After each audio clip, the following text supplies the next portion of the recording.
Hey guys, Owen here.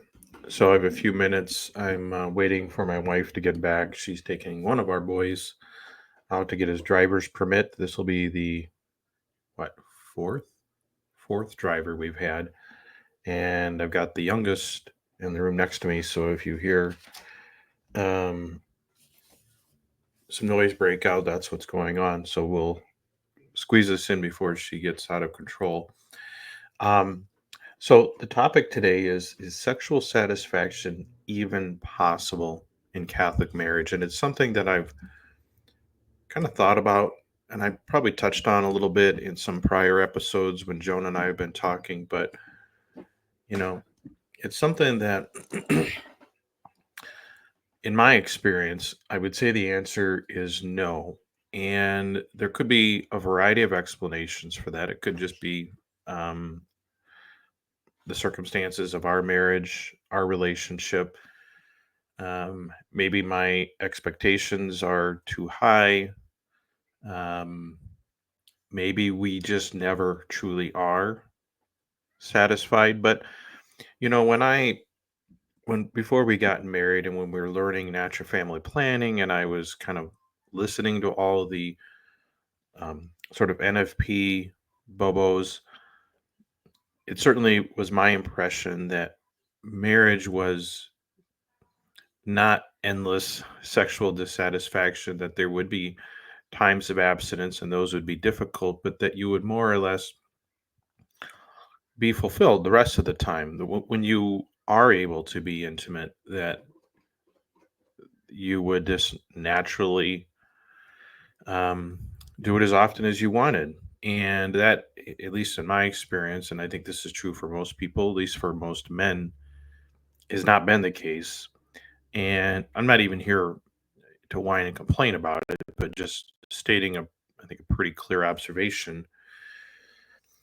And, as I reflect on the fact that we're hopefully towards the end of our fertile season of life, and at this point, um, have pretty much discerned not to have any more children, but you're always open to life. But we're actively trying not to have any more kids.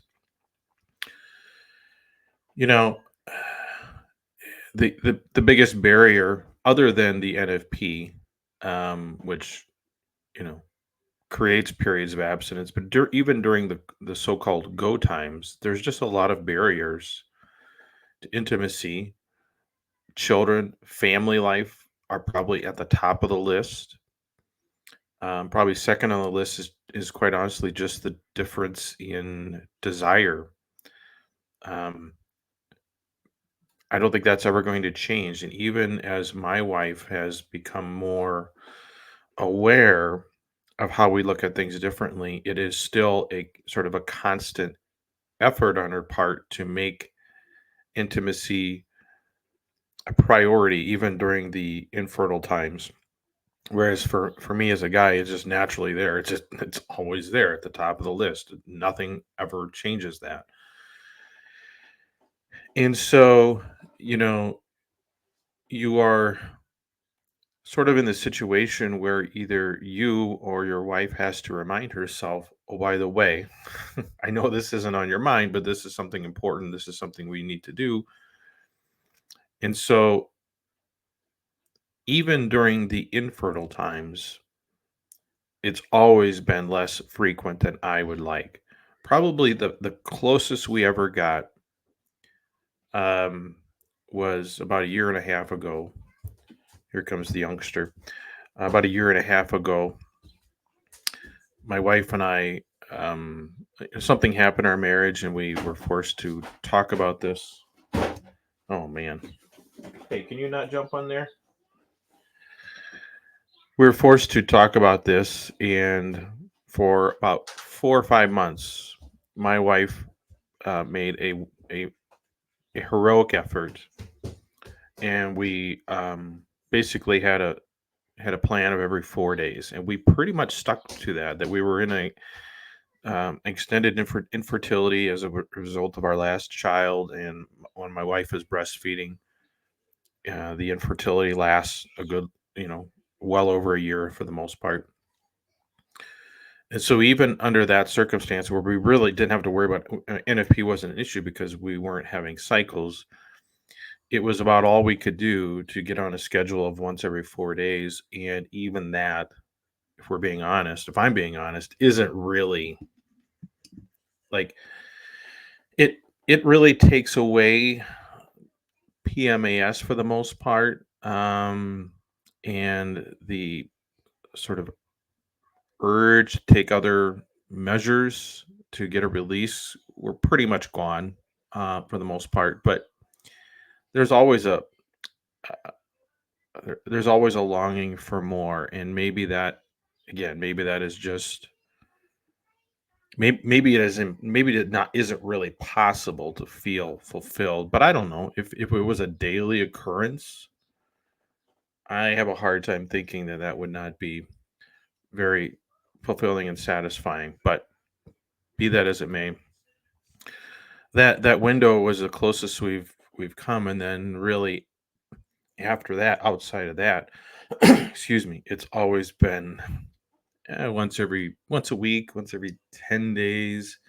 It's a little different when we are actively using NFP when, we'll have 2 weeks, 2 plus weeks of nothing. And then when you have that sort of infertile window, then, of let's say 8 days, we might try for every 3 days during that brief period.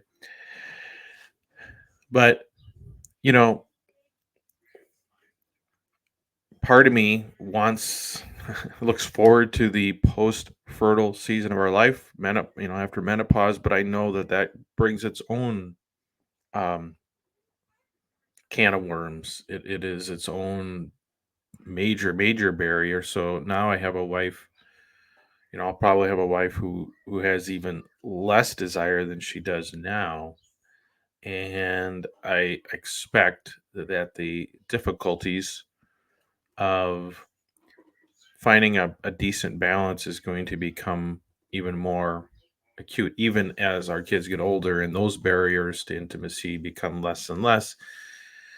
There's going to be a whole new set of sort of barriers, and I don't know. I'm I'm disappointed, I guess, that even under the best of circumstances, it is anything but truly fulfilling. It never really is tension free, never is frustration free.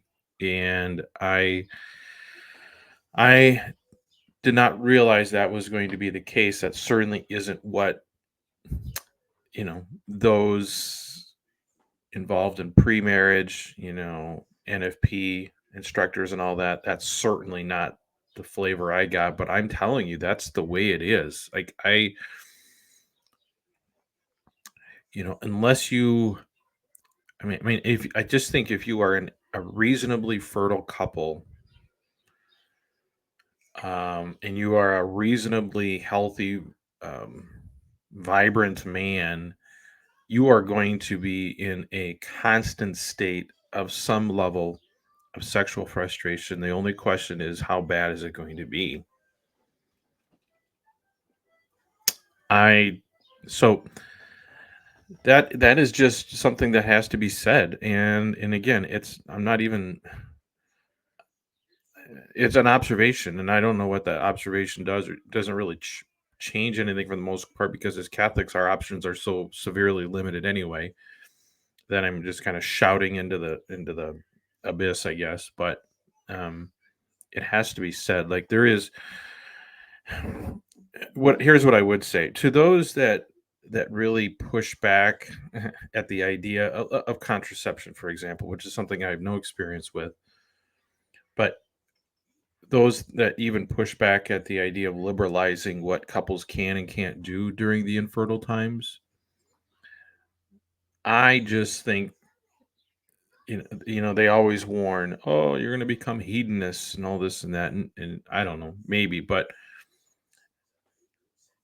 any of that, even with, let's say, contraception, but even if you take contraception off the table, even with the availability of other acts or whatever, marriage is still not easy. Intimacy is still not easy. There's still going to be plenty of periods of frustration, and it's just a matter of it takes it down a level or two and makes it a more manageable problem. And that's all I think that's all we could really hope for, is just to make this a manageable problem in our life. How is it that something this wonderful and life-giving and something we think so much about at best becomes a manageable problem and not so much a strength? I think there are marriages out there where this truly is a strength, and there is a great level of um, mutual commitment to making intimacy a frequent and important part of the marriage. But I think those are the exception to the rule. I think for the vast majority of us, it is something of a manageable problem, and um, I wish it wasn't that way. It's certainly better in my marriage than it was and has been in the past, but even better is still difficult and a kind of an endless source of tension, and something that takes away from your emotional bandwidth. And I just think it needs to be talked about. So anyway, I'm going to wrap this up. My toddler has found me and is starting to push buttons on the mic, so I'm going to wrap it up. But I appreciate you guys for listening to this. I definitely appreciate your comments and feedback below, especially from the ladies' perspective. But I know that the majority of listeners to this are going to be men. But I really would be curious if I'm just unusual here, if my experience is that much different. And obviously, if people have a much better experience, I'd love to know how and why. Because maybe it's just something we haven't learned yet or we're not doing right. Okay, you need to leave the mic alone. So, all right, I'm going to wrap it up before my toddler gets things totally chaotic here. I appreciate you guys listening to this. And until next time, everyone, have a good one.